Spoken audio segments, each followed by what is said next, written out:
បាទនេះគឺជាការដង្ហែទង់ជាតិនៃព្រះរាជាណាចក្រកម្ពុជា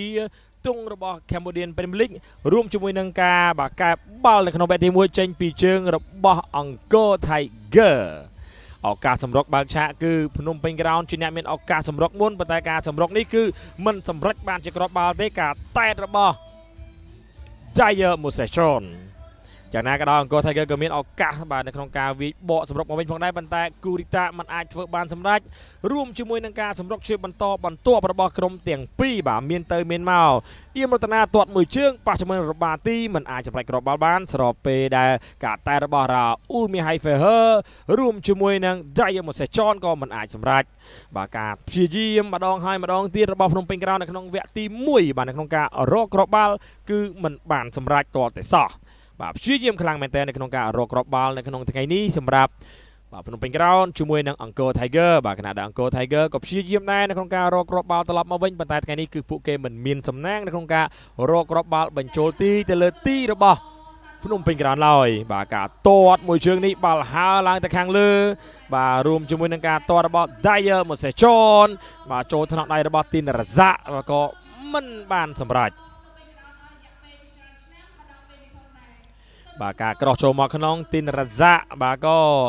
បាទសង្គ្រោះបាល់បានច្រើនស្របពេលដែលបាទឱកាសចុងម៉ោងរបស់អង្គរ Tiger បាទព្យាយាមដែរបាទតែមិនបានសម្រេចបាទការកាត់មកខាងក្នុងនេះបាទគឺទូលាយតែម្ដងអ្វីដែលគួរចាប់អារម្មណ៍ថ្ងៃនេះបាទគឺសម្រាប់អង្គរ Tiger ការកាត់បាល់មកខាងក្នុងគឺមិនមានអ្នកបញ្ចប់ទីបាទការទាត់នៅក្នុងវគ្គទី2ពីសាទីបាទរួមជាមួយនឹងការសម្រុកបាទជាបន្តបន្ទាប់បាទ Michelin ថ្ងៃនេះការងារធ្វើធ្ងន់ច្រើនបាទក៏ព្យាយាមទាត់ដែរប៉ុន្តែការកាច់បាល់របស់គេគឺមិនចំគោលដៅឱកាសរបស់ភ្នំពេញ Ground សម្រុកម្ដងហើយម្ដងទៀតនេះគឺជាកន្លែងដែលពួកគេរកគ្រាប់បាល់ទី1របស់ពួកគេបាន Macalotele រុញមកឲ្យ Tiger Mosechon បន្តមកឲ្យ Andre Nieto បញ្ចប់សម្រាប់គ្រាប់បាល់បាននៅនាទីទី50ការរុញបាល់នេះគឺមិន offside ទេបាទ Tiger Mosechon បញ្ជូនមកឲ្យ Andre Nieto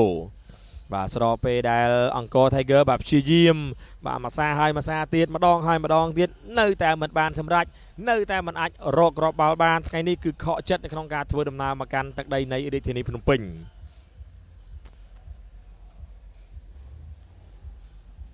បាទព្យាយាមខ្លាំងមែនទែនបាទពីអង្គរ Tiger បាទពីឆ្វេងពីស្ដាំពីមុខពីក្រោយពីជំហៀងមកយ៉ាងណាក៏ដោយក៏តែមិនអាចរកគ្រាប់បាល់បានបាទអ៊ំវិចិត្រថ្ងៃនេះបាទរក្សាសំណាញ់ទីបានល្អបាទ Michelin បាទទាញ1 2ទាញ1 2បាទព្យាយាមអស់មកផរិកាត់មកក្នុងប៉ុន្តែអត់មានអ្នកណាគេអាចសម្រេចគ្រាប់បាល់បានឡើយបាទប៉ុន្តែយ៉ាងណាក៏ដោយបាទសម្រាប់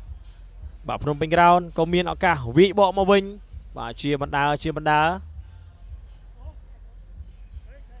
បាទហើយនេះហើយបាទគឺជាការបាទរកគ្រាប់បាល់បាទទី2របស់ភ្នំពេញ Ground បាទតាមរយៈការទាត់បញ្ចូលទីពីខ្សែប្រយុទ្ធ Tiger Mosechon